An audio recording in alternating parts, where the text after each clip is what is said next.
Our guest is the son of Jordan M. Wright, a collector of the largest and most comprehensive political memorabilia collection in the world. And he serves as chairman of the Museum of Democracy. I want to get into that a little bit. In this capacity, he has been able to share Jordan's collection with the world through the museum and its national exhibitions.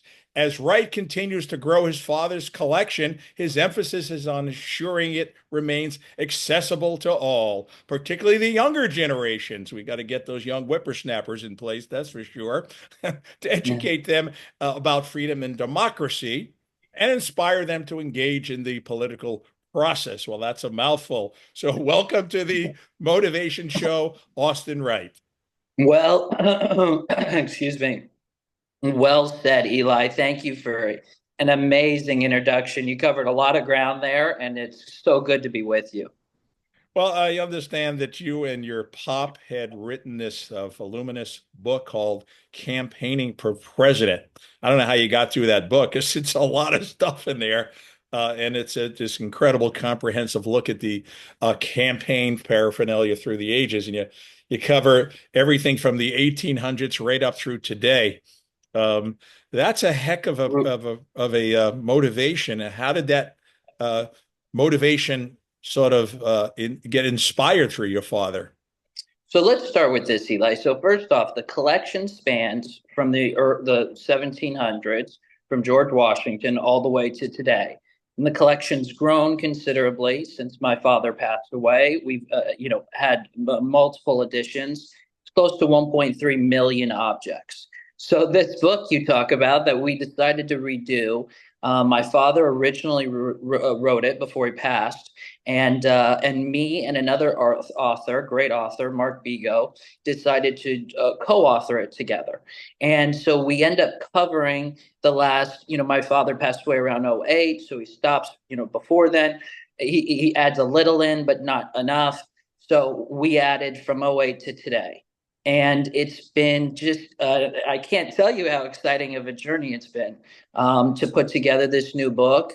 And like you said, which will be a reoccurring theme, is to be able to showcase it to the public and more importantly, students, young people. And this book is one of the steps we're taking to do so. But the exhibits, which we'll get into, is another big step. But the release of the book's been really exciting for us. I mean, 1.3 million is a staggering number. I mean, if you took off the one and just had the 300,000, I think that'd be pretty staggering. You're So, telling me. when you and your father, you see a piece and you say, gee, I got to get that piece. And maybe it's like cost prohibitive or something. Like, what goes through your mind? How do you end up getting it? Well, I'll tell you, when my dad first started collecting, let's just say it was a lot different of a game, right? I mean, he used to go to junk stores in New York City off 42nd Street in the 70s. And he'd go in and there'd be this old bickering couple, and he'd always go in and ask for political stuff, political artifacts, memorabilia. And that's actually where one of the George Washington flags comes from. Is this old bickering couple would be like, "Oh, give him the flag already. Don't worry about it." And he'd go, "I only have $50. It's all like," and the husband would go, "He doesn't even have enough money to buy it." So, anyways, the wife then, of course, overruled and was like, "Just give it to the kid." So, there's been remarkable stories over the years, and now, campaigning has changed. We see a lot of, obviously the 24/7 news cycle. We see a lot of the social media. So we still like to focus on collecting core tangible objects. And so that's a part of it. In the future, we're going to figure out ways to, better develop a system to capture so much of the, uh, X, Twitter space, and Facebook, and everything else coming. So either way, though, it's the collecting process. It can be quite fun. Well, you say the book is not political, and I'm sure you must have a political point of view, and your father had a political point of view. How is it possible not to be political? So let's put it this way. I absolutely have a political view. My father absolutely had a political view. I doubt there's many people, although there are a lot of people in the country who I don't think care or have the ability to focus on it as much as we would all like. So I guess here's what I would say. This book is about the history of the United States of America. It's a nonpartisan collection.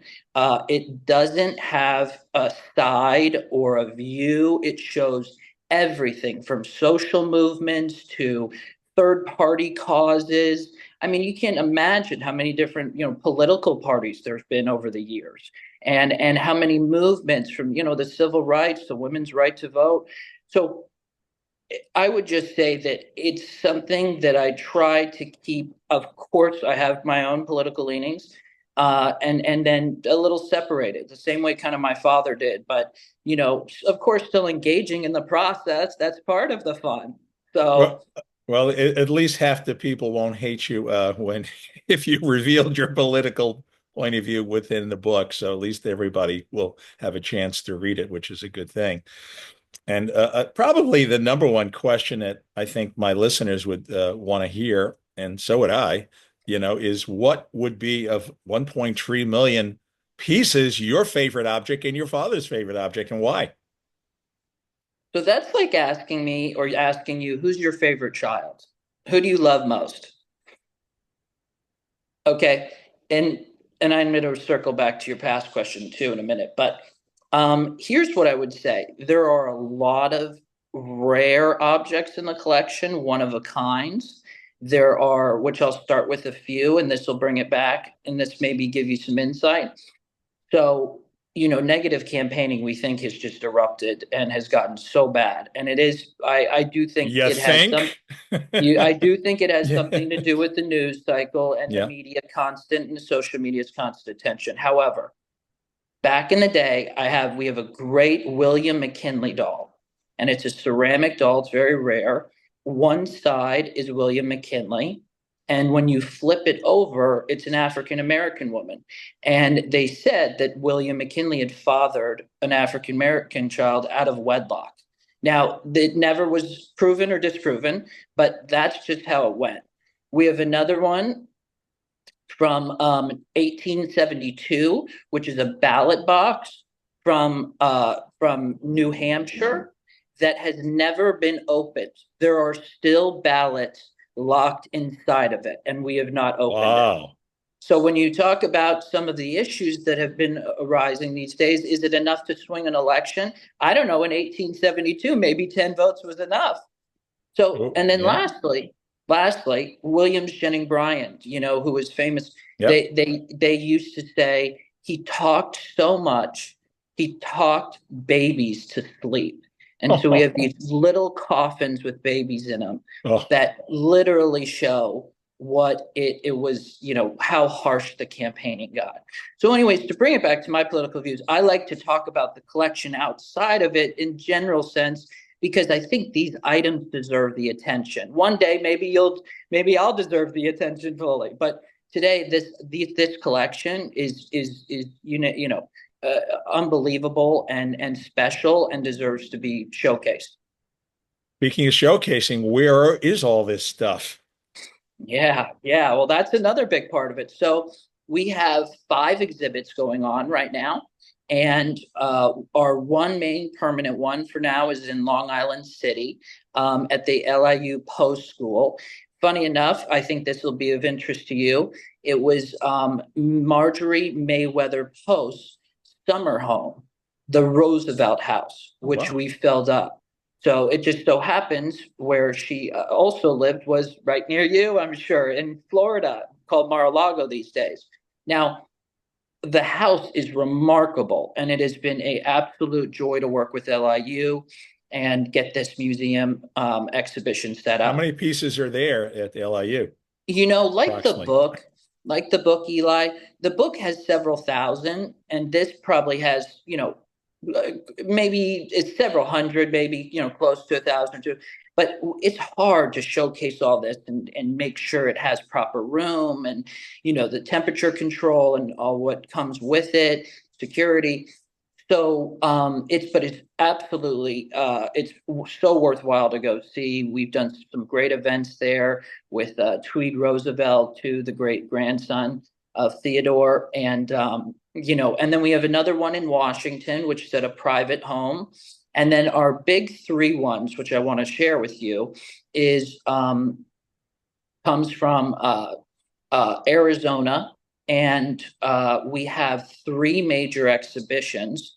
We actually were lucky enough to get state funding through the state legislature, who obviously understands the role this plays in teaching students, and that's why Long Island University and all three major exhibitions at Arizona State University, University of Arizona, and at Northern Arizona University are so important, because we've done exhibits in the past at major institutions, at museums over the years, but showcasing them to students and letting them be in that environment has been incredible to watch. It really makes an impact for them to see some of these things up front and personal.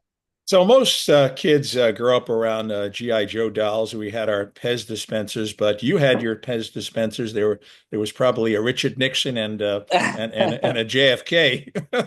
That's very funny. What was it like, growing up around all this memorabilia? Oh man, at the time, as you know, Eli, we've talked earlier. At the time, you don't really see it for what it is as a young person, and then as you grow into it over the years, as I got older, I started to recognize just how important, how learning from the past, history repeats itself. If you look at these campaigns in politics, these things have been done before. The slogans have been said, they've been changed, they've gone back. The guys got angrier, then the next one was worse. And then, I mean, it's really telling the story of democracy has been, for me, like growing up into it. I barely have words for what I think. So, Austin, you probably have an opinion. You've seen every kind of political memorabilia there is. Is there one or two of them that you think stand out as being more effective in its impact upon people and their swaying them to vote one way or the other? Well, Eli, I think I mentioned, a few of the objects that stand out before. I would say that there's been over the years, certain slogans, if they may be positive, like, Reagan's "Make America Great Again," A to chicken in other every pot. How's that? what? A chicken in every pot. Isn't that FDR? Yes, yes, yes. And people, JFK, we do not do what is easy, we do what is hard. These sayings and slogans over the years, that have really taught us as Americans to strive to be better and to strive to as a nation to really, try to be great. I think that some of it also originates from other slogans that were negative, like swift boats against Kerry. I mean, there's some things that really took hard hits, and others that just exceeded, fantastically. I'm actually going to mention, because you said JFK and Nixon. If you recall, just the other night, this is a very interesting factoid of history. Just the other night, maybe a week or two ago, it was the Waltz and Vance debate. It was in New York City. It was no live audience. And it was the first time. We have a great poster. I'd love to show it to you. It's up at the exhibit. That's the JFK and Nixon debate from 1960. That was the first time it said on the silver tube, aka the television. It was in New York City, no live audience. Talk about history repeating itself. We're back to the days of where we were. You know what I mean? Just in a new era. You know what I'm saying? So it's been a fascinating journey. Yeah, and they did the debate right around the corner for me. I was wondering why I didn't go, but I guess I couldn't go anyway. There's no live audience, man. You can't Absolutely. go. I wish. Yeah. So, how, uh, I mean, you're talking about a long road of collection, you know. Now I can actually see like a flea market where somebody's junk is your treasure, right? It's like you're looking to unload it. Like, well, what are we going to do with these old pins, right? And your father and you are looking at these things like they're gold, right? Totally. So, um, did you scour literally flea markets? No, I mean, man, Eli, if you would have known, we scoured, and he especially. I mean, he stayed up to the wee hours of the night.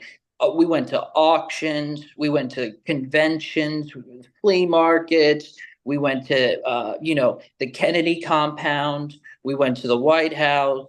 We met. We did a lot of different things and met some different families who were kind enough to give some stuff that really is very personal and very cool. And it was everything in between, man. I mean, you just couldn't imagine all the places. We went to Cuba, and I actually got bar mitzvah there, and we got to get Fidel Castro memorabilia. I mean, I've Wow. been to Israel. Oh, all sorts of things, and all sorts of stories I could tell you.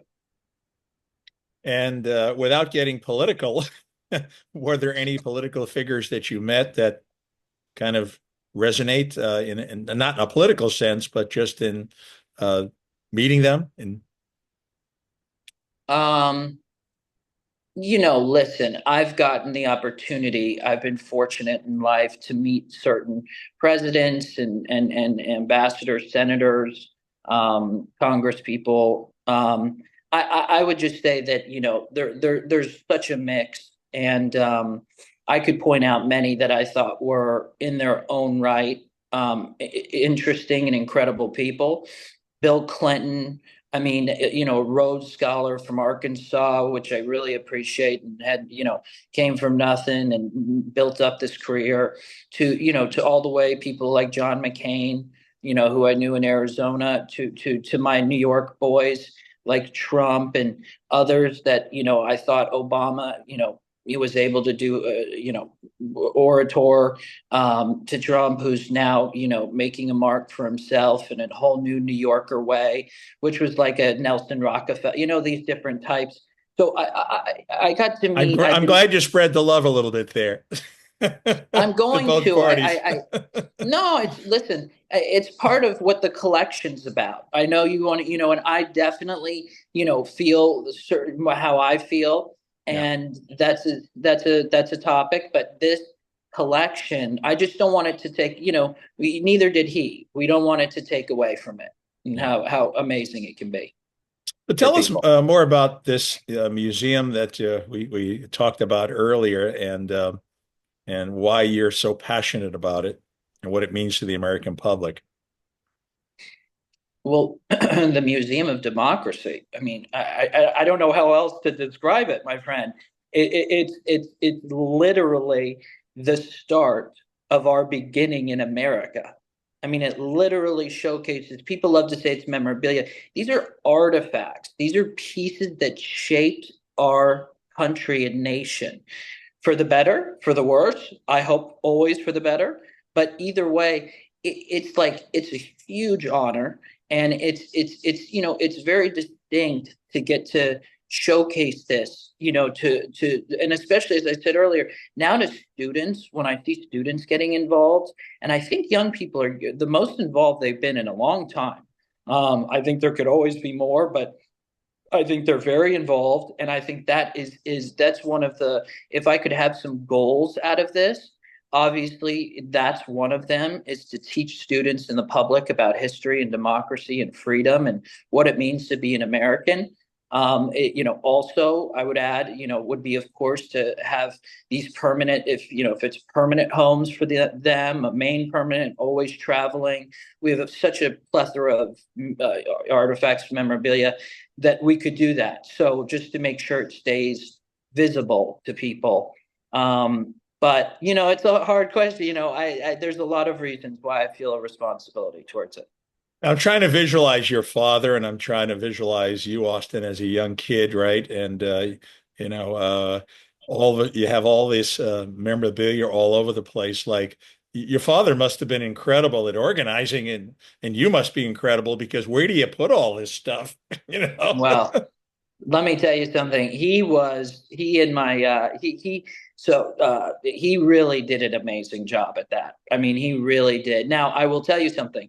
I have cataloged it in certain ways better than him, but and so we have these secure places, and so I but he was able. He lived with I grew up in Soho in downtown Manhattan. We had a duplex, and so he showcased most of the stuff there. I mean, it was a private museum. It's kind of like the one we have in DC, which is a gentleman, a friend of mine, Frank Luntz, has part of our stuff there too. And it was just a private museum, and I've done my best to keep up with the organization that he did. There's a lot more digitizing, a lot more things we can, of course, do, keep improving as time goes on. So, is there a piece that your father or you didn't get that you'd love to have in your collection? Oh man.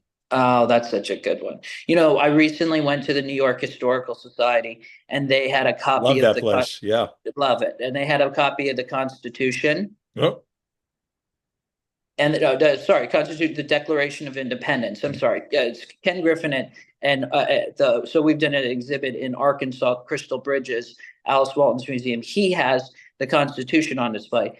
New York Historical Society has the Declaration of Independence and the Declarations of Dependence were on display. And I thought that was so cool. The signers who wanted it, the signers who didn't. And it was fascinating to see. And I've talked to them. We did an exhibit together there at 2015, 16. We'll do another one with them too. It's a great institution. well, you and I may somehow work together because I actually did a few events at the New York Historical Society. I bring in influencers, particularly hotel concierge, which is my little domain for New York City, and I've been in New York City tourism for a long time. So one day maybe we'll be able to get the concierge in the hotels to come and see your exhibit and tell everybody that comes into New York City and the hotels about this incredible collection. How's that I for a would deal? I would love that. I would love that, Eli. And if you can tell the ones that are near Long Island to go see LIU Post, I'd love that too. This is an ongoing game. We're just getting started. Let me just say that. Well, we're going to tell people to go there in LIC. I know I got a great group, Facebook called NYC Happenings, which you should join. And we're growing that group, and we're letting everybody know about all this wonderful things that are coming across our way in New York City. It's all about New York. And so, last question, before we go is here we are. We're at the end of 2024. We got a few days to the election. What's your plans for the rest of the year and for 2025? Well, let me first off say that there's been few elections without some sort of October surprise. So I'm waiting for that to drop. Yeah. Even though this election season, from assassination attempts to sitting presidents dropping out, I had thought I'd seen it all. All right, Eli, I thought I saw it all. Right. Yeah, it's crazy. So we're waiting for one more possible, thing to happen, maybe. But for the most part, it's gonna, I believe, come down to the wire, and we're gonna just, be prepping for it. Yeah. How about a hug between Trump and Kamala? How would that be? That would be interesting. Probably doubtful. Probably Yeah, doubtful. probably. Yeah. Probably. I think we're gonna have quite. I think that part of the reason, we're in a time where there's a lot of different moving pieces. I have some, there's not only that election, but there's other people stepping down, like President Biden is doing. Senate Leader McConnell is stepping the Senate from the Senate. I mean, there was just a lot of changes. So I think we have to kind of watch and see. This is going to be very unique beginning. Well, today, actually, there's a little bit of a political gathering, and I'm not going to tell you which side, but you just inspired me to actually pick up some pieces there, and I may No, do tell me donate it which to the side. collection. What side is it? Which side? Well, Yeah. if I do that, then I'm going to reveal which side I'm on, and then I'm going to lose half my audience, right? Well, So I'm going to tell you personally, but I'm not going to lose half my audience right now. Anything else that you'd like to add that we haven't covered? I'd just like to say that, it's been a pleasure to talk with you, Eli. I think that, overall this collection speaks for itself. Not for me, not for anyone else, not for my father. It speaks for itself to the American public and to the world. And it's a great opportunity for people to learn. And so, if anything, I don't want to forget our history. I want us to learn from it. And I hope you keep me in the loop on your ongoing activities. I'll do the same, and we'll see if we can put something together soon. Well, all I can say is who wouldn't want an I like Ike button? Yes, I like Ike. That was huge. Eisenhower was huge. We Great have some slogan. great stuff. And we have some great paper dresses. I mean, I didn't even get into half the stuff. We have paper dresses from the 60s and 70s that, because so many people smoked, they burnt because they're paper mache. And Oh, we have some of the wow. best ones that are at LIU. So it's been a really unique, really unique. And yes, I like Ike. There's tons of great memorabilia. Well, thank you for being on the show today. And I would like to tell my audience here, go out and get that book, Campaigning for President, because there's no other book like that in the world. There's no other collection like this in the world. Thank you so much, Austin. Thank you, Eli. I appreciate your time.